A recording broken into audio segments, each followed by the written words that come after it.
Hi everyone, here we've got Motorola One Action, and let me show you how to set the camera timer on this device.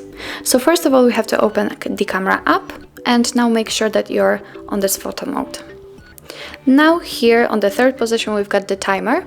Now it is off, and as you can see, this device is taking photos right after touching the shutter button.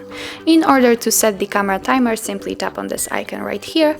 Now the timer is off, as I said, but we can choose either 3 or 10 seconds delay. So let me pick, for example, 10 seconds delay. As you can see, the icon has changed, and let's tap on the shutter button.